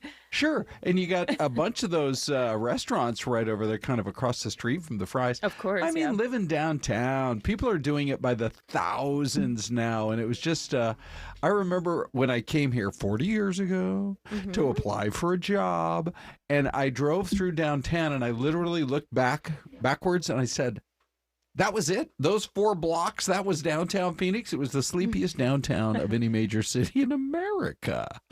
And so now we got it all going on, that's for sure. Des, how's your day been? What's going on? Good. It's just been go, go, go. We were up in Scottsdale for the show at Westworld for the Pinners conference. Oh, yeah. How was that? Yeah, it was great. And you know what? When we got done, Rick and I, my photographer, we both go, why is it called the Pinners conference? Yeah. And I go, oh my gosh, Rick, why didn't I ask that? But it's basically like influencers, DIYers, crafters, innovators, all converging in one place, showing off their craft, their art, or their creations. Yeah, so you can shop, you can take part in classes, and it's really cool. It's really for everyone. There's something there for everybody. Cool. Real quick, one woman makes aprons, and I think it was like Sue Sews Sunshine, maybe. Sue Sews Sunshine. It's a mouth. Yeah, it was a mouth twister. But she said that she donates 100% of her profits to suicide prevention. Oh wow! So she had a cool story. A guy invented a tumbler that doesn't leak or drip or spill when you tip it upside down. Wow. So it was just cool stuff. Yeah. Go check them out. It's today and tomorrow only. Okay, so one of the stories we've been following just this week where the FDA initiated the removal of the black box warnings from most HRT or hormone replacement therapy products used for menopause symptoms, and said there have been a lot of updated scientific evidence showing benefits for the heart and the brain and bone health and more. And ever since that headline came out, which I think was about Tuesday of this week. Yeah, you said, what? Yes, when we were talking about it. Yeah. Right. And so we said, let's go find an expert who can speak about this. And so this is why we present to you right now our guest to start this half hour. It's Dr. Melissa Austin. Hi, Dr. Austin. Hi. Well, I'm just getting used to these various camera shots here, Des, but I think it's just great that we have her here and she can answer all the questions we have. Yeah, absolutely. So walk us through this. So for folks who aren't up to speed, why is this announcement from the FDA so pivotal? Because our patients have been struggling for years, being fearful of using hormone replacement therapy and have been asking for help, but we've been fighting the black box warning of fear of breast cancer and cardiovascular disease. And so what changed that that actually prompted the government to say, we need to get this removed? The benefits, there are too many benefits. Well, we've done many other studies that have shown that the very small risk of the population that they looked at back in 2000 was unfortunately not the group that we're actually treating. They were looking at women who were in their 60s, beyond 10 years past menopause, and starting hormone replacement therapy at that time with a combination of medications we don't use any longer. Okay, so you said that some of those studies go back 25 years to around the year 2000 or so. So, yes. I mean, without, obviously you're not going to name any names or anything like that, but either through the grapevine or just people that you have talked with over the years, did they stay away from hormone replacement therapy because they were worried about these warnings that had been out there over the years? And for somebody who did make that kind of a decision, what kind of impact could it potentially have had? Well, many women have suffered from hot flashes and vaginal dryness due to abrupt stopping. Many women abruptly stopped their hormone replacement at that time, and then many have feared to even try it since then. So women have silently lived through discomfort and decreased quality of life because of their fear of hormone replacement therapy. Okay. So, and can you walk us through then what is hormone replacement therapy? What does that really mean? And I'm glad we're talking to you because I'm actually seeing more on my feed, even in social, of women my age, recently have had children going through hormone replacement therapy. So what really is it and how is it helping women? So, most hormone replacement therapy is started within 10 years of menopause, which is 1 year with no menstrual period, and or before the age of 60. It's a combination usually of estrogen and progesterone if you have a uterus. And if you've gone through a hysterectomy and don't have a uterus any longer, then you only need to be on an estrogen. So the estrogens that we use come in several different formulations, but it's either an estrogen and a progesterone combination or an estrogen alone, started around the time of menopause with the symptoms starting. Some people start those symptoms slightly before that full year of completion of no menstrual cycles, but should be started within 10 years or less to get the benefits. Anytime somebody comes in complaining of symptoms, then we investigate that and make sure that the plan is appropriate for each patient. Okay, so there are some things that I'm not 100% up to speed on in terms of the controversies that have been out there. But I do want to ask you about this. I remember Suzanne Summers years ago. She was on a lot, and I see you smile just a little bit here because she really developed a following. If I recall, her thing was bioidentical hormones. Do I have that right? What are bioidentical hormones, and why did so many people in the traditional medical field really come down hard on her?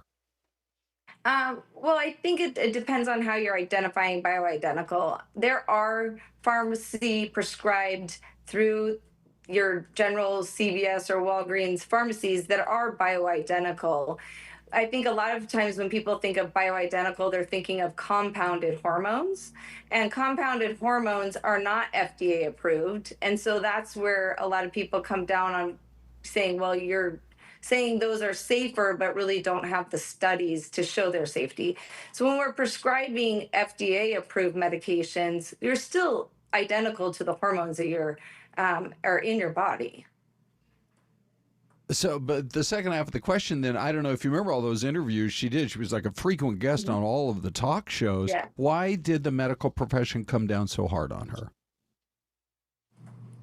I'm not sure why the profession, but I think a lot of the concern was, making sure that we're prescribing safe medications. FDA does do studies on medications before they go to market. They make sure that the side effects and benefits are weighed against each other and make sure that we're giving things that are prescribed safely. The compounding bioidenticals is what most likely they're talking about, have not had that same safety measurements done. So there's a lot of differences in prescriptions as far as what strength are things, because there's not as much regulation. I think, when we're talking about what we're safely feeling comfortable prescribing, is because we're prescribing medications that are in doses that are safe, that have been through studies that show that there are safe profiles. Okay. And when it comes to the removal, are those warnings, the black box warnings, already off some of this medication, or is it going to take months for the system to catch up? It'll take months to get the companies to remove the warnings. And the warnings for uterine cancer for unopposed estrogens will remain. But the concerns for cardiovascular disease and breast cancer are going to be able to be removed. Okay. All right, Dr. Melissa Austin. And are you locally based in Glendale? Do I have that correct? I am. I'm in the Arrowhead area. I'm part of Advanced Women's Care, North Valley Women's Care. Perfect. Thank you so much for joining us today, Doctor. I appreciate it. Thank you. Thanks. Great resource for sure. She had all the answers. And local too. So if you need to reach out to her, absolutely. Yeah, for sure. Okay, we are going to move on now to some of the local news stories that we've been following. We've asked Bella to join us. She's been looking at this story coming out of the West Valley of a beautiful young lady, 17 years old, who I believe she was shot. Is that correct? Shot to death in her own bedroom in her home. We keep learning more about this case. Yes. So her name was Rihanna Kemplin, and this happened on November 8th. She was found shot to death in her apartment. She was a senior at Agua Fria High School, and that apartment where she was found, she lived there with her mother, and that was near the Rancho Santa Fe Boulevard and this is the McDowell Road boyfriend, area. by the way. Yes. So He's this still is not been named a suspect, though, correct? We need to so point that out? the new information that has come out, he is her ex-boyfriend. He is currently in police custody for unrelated charges. So again, he's her ex-boyfriend, and right now he's in custody because he is accused of slashing over a dozen cars, the tires. But some new information is coming out. Court documents have revealed that he asked the victim, Rihanna, if he could come over on the night of her murder. And he says from there he went through her phone, found messages that he accused her of cheating on him, and then he claims they just got into a physical altercation, and then he left around midnight, and then he came back around 2 a.m., slashed some tires, and then he says he went home at 4 a.m. But the victim's mom, she says that she woke up around 6 a.m. to what appeared to be the ex-boyfriend forcing his way into her room, pointed a gun at her twice, and pulled the trigger, but the gun did not fire off, and then he fled out the front door. She called the police, and then police caught him getting into a rideshare near his home. And so, again, he was initially brought into custody for charges of slashing the tires, but as we're continuing to learn, more details are coming out from these court documents that could point to potentially something else. Either way, it's a very sad story, and I know that they are still investigating everything. And devastating. So, and I think what's new here is the fact that we're hearing from the mother and her account, obviously innocent until proven guilty in this case as far as the suspect goes. But does she tell us, or did she tell police that she did not hear the gun go off? Because they do live in an apartment. It's a pretty small space. You would probably hear something like that. You would think so. So we do know a neighbor, her name was Jada. She told the police that she heard 2 gunshots and then screaming. Hang on, Bella. We're going to hold you through the break. There, I've got a couple more questions. I think Des does too. We'll be right back on that story after this.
Whoa.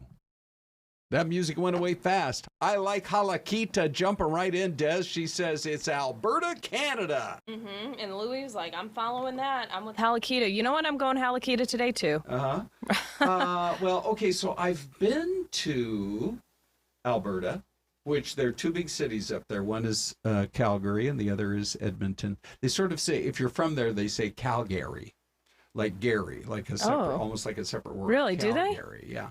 But I don't know. You guys are so confident. Oh, B. Miguel is thinking Illinois. He said he was going to say Canada, but now he's saying Illinois. Okay. The thing is, if it's Calgary, they have like a Space Needle thing, and I don't see it there on the horizon. So, but they do have a couple of really tall Louis is saying buildings. Alberta, too. Okay. All right, fine.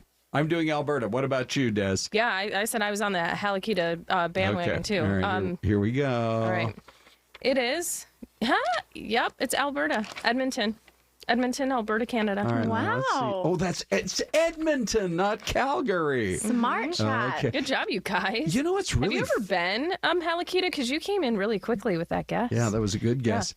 Yeah. Believe it or not, you guys, this station sent me to Edmonton, Alberta, Canada, many, many years ago, before the Arizona Mills Mall got built. Okay. And there are some developers. I think it might be the second largest mall in the world is in Edmonton. You wouldn't believe it. They have an ice rink there so big that the Edmonton Oilers practice there before they go play their NHL games. I believe it. It gets cold in Canada. They have the biggest water park that I personally have ever been to. Yeah. And it's indoors, and you can go in this time of year in January. Cool. They had something like 275 stores. I mean, it was just the most unbelievable thing. And they were looking at building a similar to the West Edmonton Mall here in the Valley, where Arizona Mills eventually got built. So that would have been cool if we could have had like the world's third largest mall right here in the Valley. Definitely. But anyway, there's Edmonton. Yeah, now you know. Okay, so among her many talents, obviously, when Isabella kind of gets a chance to really dig into a story, we have fun, Bella, talking with you a lot about some of the, chatting type stories of the day. But you've done some research on this. I just want to go back to see if I can get a little more clarity. Did the mom say she didn't hear a gunshot, or what's going on there? So I, before came on, did as much research as I could, and I did not find if it was reported if the mother said she heard a gunshot or if she didn't hear a gunshot. And all that I saw that she had said so far is around 6 a.m., she saw the ex-boyfriend who forced himself into her bedroom, pointed a gun at her twice. At 6 a.m.? Yes, pulled the trigger, and then fled out the front door. So what she's saying does not match up with what the ex-boyfriend's saying. As mentioned before the commercial break, he is in custody on unrelated charges, and those charges are criminal damage for slashing over a dozen car tires. But he told police he was home by 4 a.m. Obviously, the mom's saying she saw him around 6 a.m. But some new evidence that are revealed in the court documents is that they found a 9mm gun casing in the victim's bedroom, in Rihanna Complin's bedroom, the unfortunate victim who was shot and killed. And they found a 9mm handgun in the ex-boyfriend's house. Oh, that's not a good, connection there. Yeah. Yeah. And so where do we go from here? So obviously, I think since he just came into custody, police, I am sure, are just going to continue investigating the situation. They're probably going to collect the evidence from the gun casing, the gun that they found in the ex-boyfriend's home. The stories are not matching up. So I'm sure since the ex is already in custody, they're going to not only charge him with the criminal damage charge he's already facing, but continue to, I think, just try to get to the bottom of what happened. But ultimately, it's a very devastating story. Rihanna was 17. She had plans to go to both cosmetology school and play in the band at ASU.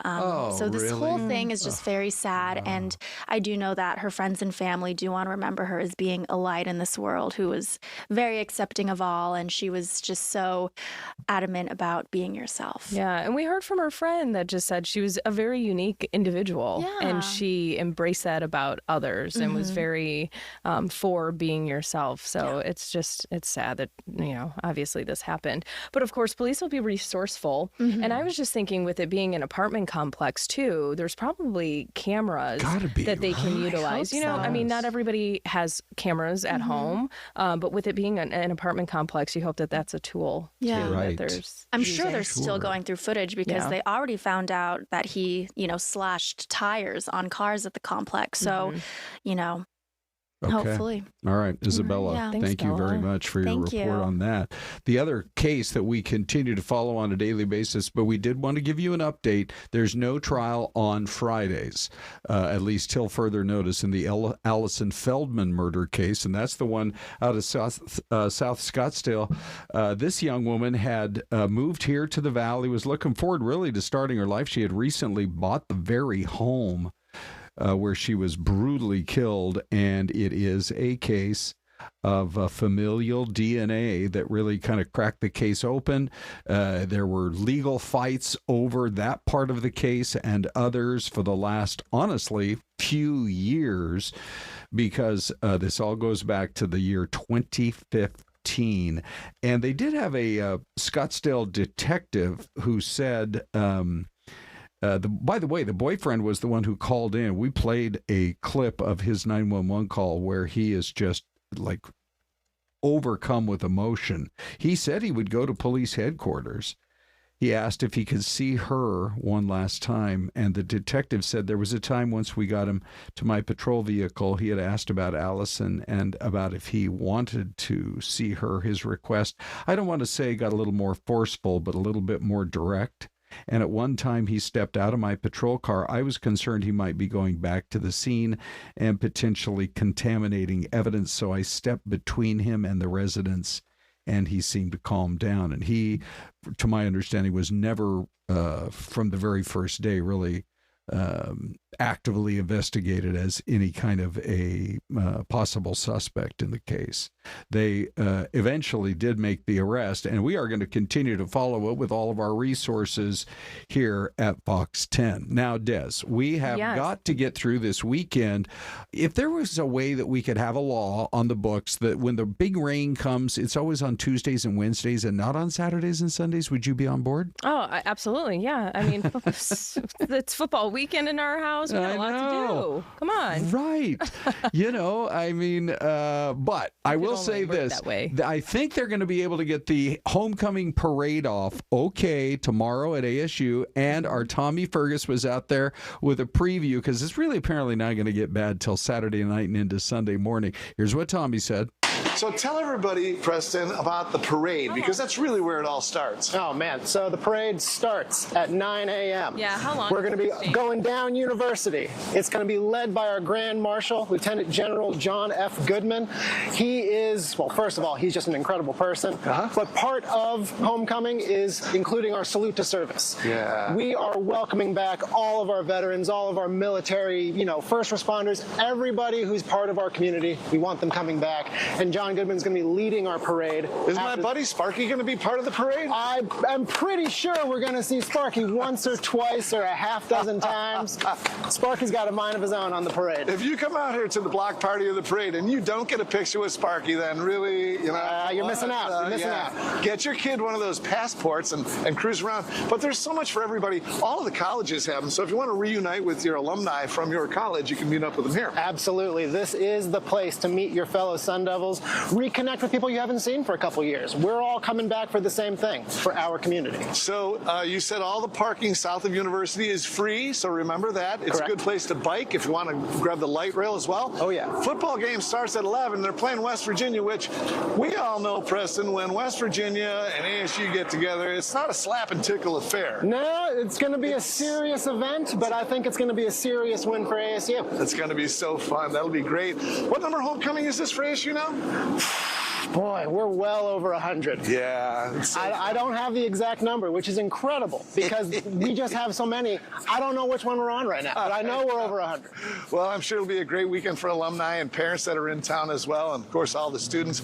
Good luck with the football game tomorrow, Sparky. I hope you do a ton of push-ups.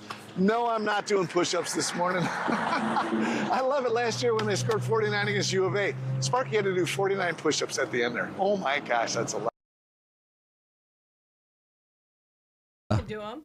Tommy's fit. Oh, yeah, no kidding. Yeah. I think that guy works out every single day of the week. I think so too. Yeah. Yeah. Now, I will just say, I will just say that we do have some video of previous year's homecomings. And I mean, it's fun every year, Des. And people go out, they purposely want to make it family friendly, even for the young kids. Well, you got to get them inspired, right? I mean, if you're going to grow your community of sun devils, you've got to get them early. Right. Yeah, it's exactly right. Okay, so if you're headed out, we hope y'all have a great time. And I am headed out because I have to go do the noon. So it was great hanging with you guys on this Friday. Hope you have a good weekend. Thanks, Ron, Des. I'll leave you to finish up. Okay, yeah. Matter of fact, we're going to go to the Blue Origin. It had a successful liftoff. This is really the beginning of the mission to Mars. Here's what it looked like. Enjoy this if you like space. Liftoff detected. First motion.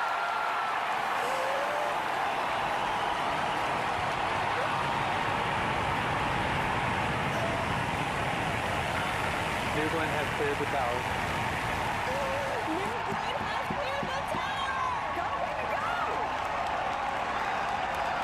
Pushing second jet engines.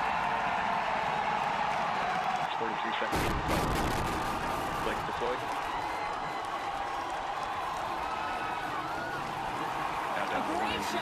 By the way, now this is beginning the process of landing back down on the platform. Watch this. This is just incredible.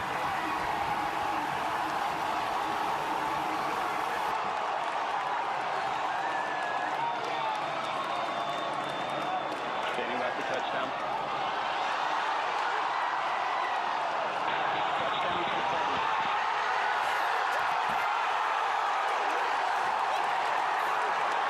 GS2 continuing to work. Turn system looks good.